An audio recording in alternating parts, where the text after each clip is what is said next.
Heroes tentunya. Untuk hari ini kita akan membahas tentang glikolisis.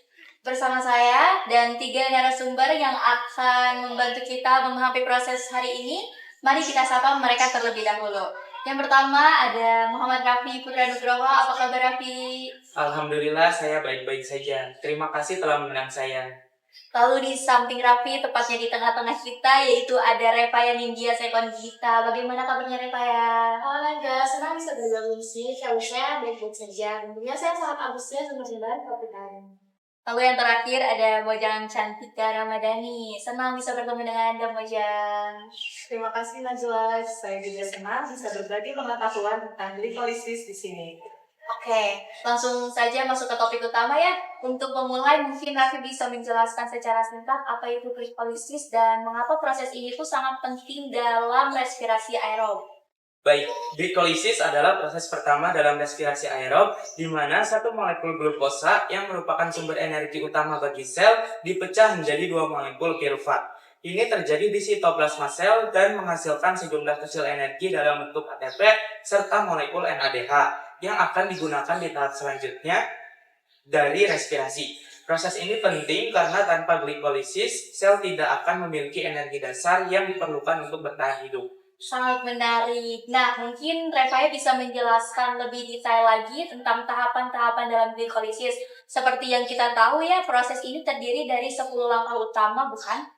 Betul sekali Najwa. Jadi ada 10 tahapan dalam proses glikolisis. Nah, yang pertama itu glukosa akan diubah menjadi glukosa 6-fosfat dengan bantuan enzim heksokinase dan penggunaan ATP.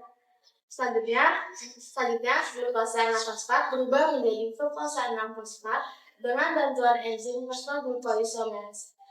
Tahap ketiga, mengubah glukosa 6-fosfat menjadi glukosa 1,6 fosfat dengan bantuan enzim fosfofruktokinase dan penggunaan ATP kedua.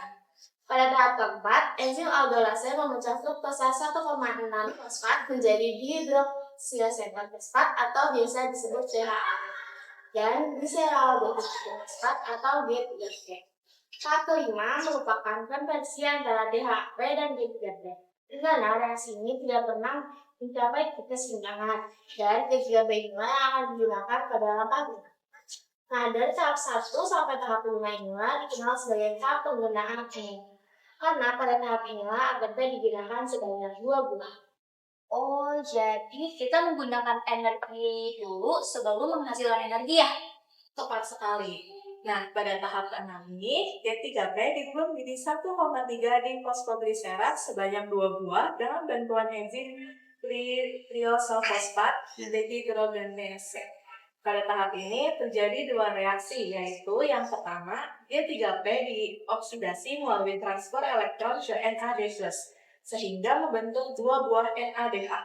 Yang kedua, dengan menggunakan energi dari reaksi ini, 2 fosfat akan terikat pada substrat sehingga ikut berperan dalam pembentukan 1,3 difosfogliserat.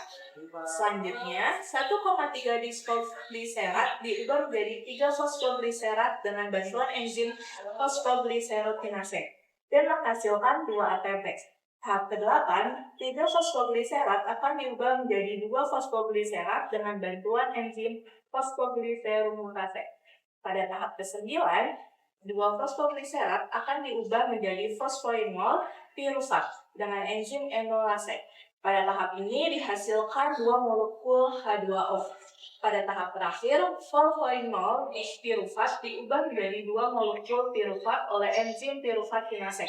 Pada tahap ini terjadi pembentukan ATP sebanyak 2 buah yang berasal dari ADP. Nah, dari tahap 6 sampai tahap 10 terjadi pembentukan ATP sebanyak 4 buah sehingga pada tahap ini dikenal sebagai tahap pelepasan energi. Terima kasih atas penjelasannya, Repaya dan Mojang. Sekarang kita sudah memiliki gambaran yang cukup lengkap tentang glikolisis, mulai dari definisinya, tahapan proses, hingga hasil akhirnya juga.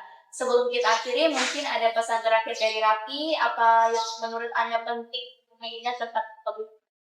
Baik, jadi secara sederhana, glikolisis adalah cara sel kita memecah glukosa untuk mendapatkan energi. Ini adalah langkah yang sangat penting dalam metabolisme. Dan tanpa glikolisis, sel tidak akan memiliki cukup energi untuk bertahan hidup. Menariknya, proses ini terjadi di hampir semua organisme hidup, mulai dari bakteri hingga manusia. Ini menunjukkan betapa mendasarnya glikolisis dalam kehidupan.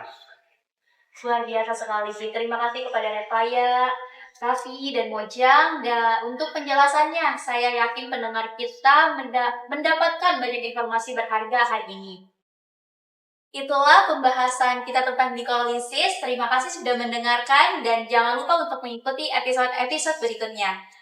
Jika kalian punya pertanyaan atau topik yang ingin dibahas, jangan lupa untuk menghubungi kami. Sampai jumpa di episode berikutnya. Sampai jumpa.